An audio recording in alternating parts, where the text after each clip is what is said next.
دمشق کے بھرے دربار میں ایک اہل بیت کے مظلوم نے، ایک اہل بیت کے مظلوم فرد نے یزید سے کہا، اے یزید سن،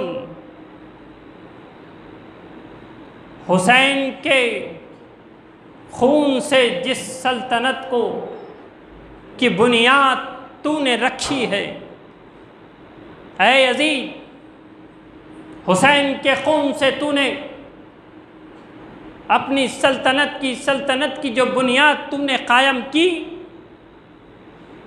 یاد رکھ ایک دن ایسا ہوگا کہ تیری اولاد اس تخت پر تھوکنا بھی گوارا نہیں کرے گی، تیری ہی اولاد اس تخت پر تھوکنا پسند نہیں کرے گی۔ یزید کربلا کے کچھ دن بعد ایک ہلاکت آفرین انتہائی موذی مرض میں مبتلا ہوا۔ آپ اس کی سزا کو سنتے چلیں، وہ کیسے اسے موت سے پہلے کتنی تکالیف اٹھانی پڑی۔ بستر مرگ پر 3 دن 3 رات بستر مرگ پر تڑپتا رہا۔ پانی کا خطرہ اس کے گلے میں ڈالا جاتا، اتارا جاتا تو تیر بن کر اترتا، روٹی کا ٹکڑا اس کے منہ میں ڈالا جاتا تو تلوار بن کر پیٹ میں جاتا۔ یزید کو یقین ہو گیا میری موت یقیناً ہے، میں دنیا سے جانے والا ہوں۔ اس نے اپنے لڑکے کو بلایا، جس کا نام اس نے اپنے والد کے نام پر معاویہ رکھا تھا۔ معاویہ کو بلایا، کس لیے بلایا؟ کیا کہنا چاہتا تھا؟ بلانے کا مقصد کیا تھا؟ بلانے کا مقصد یہی تھا امور سلطنت کے تعلق سے کچھ وصیت کی جائے۔ جب معاویہ کو بلایا تو معاویہ سے ابھی اس نے کچھ نہیں کہا، معاویہ خود کہتا ہے اس حکومت پر، اس سلطنت پر، جس سلطنت کی بنیاد آل رسول کے خون پر رکھی گئی ہے، میں اس سلطنت پر بیٹھنا تو بہت دور کی بات ہے، میں تھوکنا بھی گوارا نہیں کرتا۔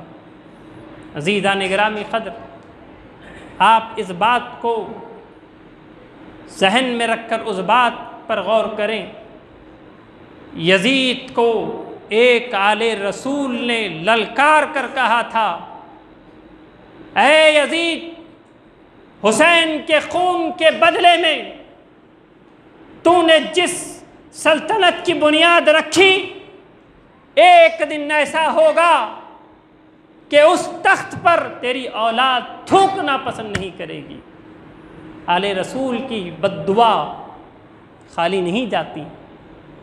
لوگ جتنے بھی دربار میں تھے ان کے دلوں میں بات گھر کر گئی تھی، وہ لوگ کہہ دیں کہ یقیناً اس آل رسول کی جو آہ ہے، مظلوم کی جو آہ ہے، خالی نہیں جائے گی۔ ویسے ہی ہوا۔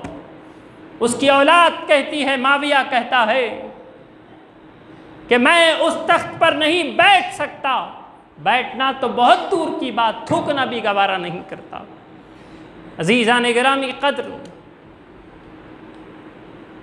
یزید مرتا ہے، دنیا سے جاتا ہے، تو لوگ زبردستی سے معاویہ کو، یزید کے بیٹے کو تخت پر بٹھاتے ہیں۔ یزید کا بیٹا تخت پر چڑھتا ہے، خطاب کرتا ہے، تخت پر چڑھ کر خطاب کرتا ہے۔ خطاب کیا تھا؟ کیا خطاب اس نے کیا؟ کیا تقریر اس نے کی؟ آپ سماعت کریں۔ تخت پر چڑھا لوگوں کی زبردستی سے، لوگوں نے اسے تخت پر بٹھایا یزید کے مرنے کے بعد۔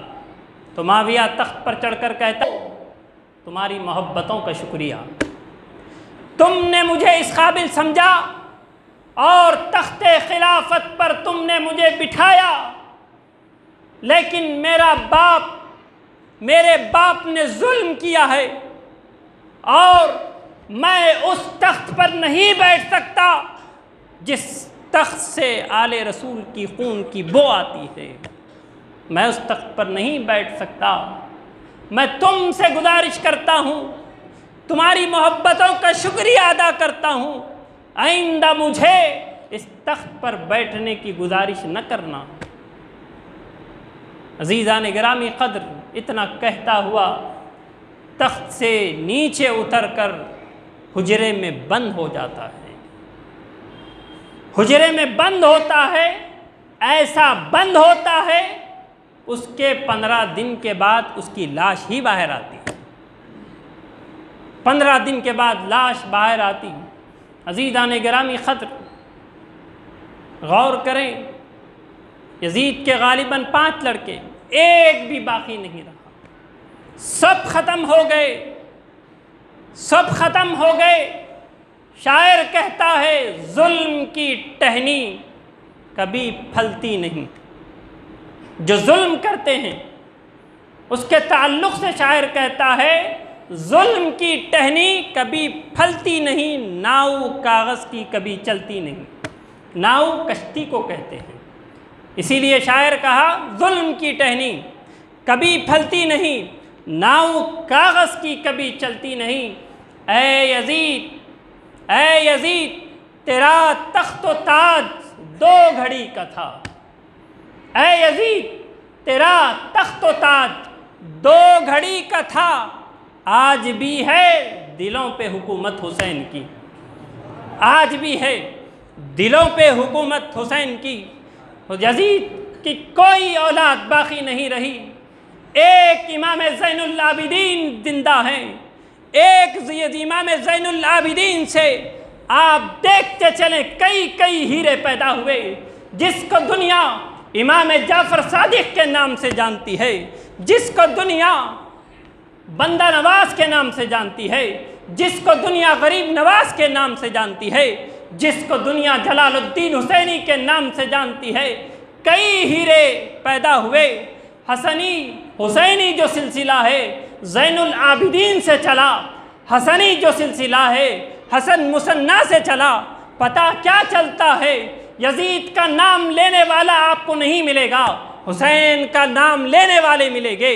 یزید کا نام والا کوئی نہیں ملے گا، حسین کا نام والا ملے گا۔ پتہ کیا چلتا ہے؟ جیتا کون، کامیابی کس کو ملی؟ کامیاب کون ہوا؟ جس کا نام زندہ ہے، جس کا پیغام زندہ ہے۔ اور کتنی محبتیں اے فراز چاہیے، اور کتنی محبتیں اے فراز چاہیے، ماؤں نے تیرے نام پر بچوں کے نام رکھ دیے، ماؤں نے تیرے نام پر بچوں کے نام رکھ دیے۔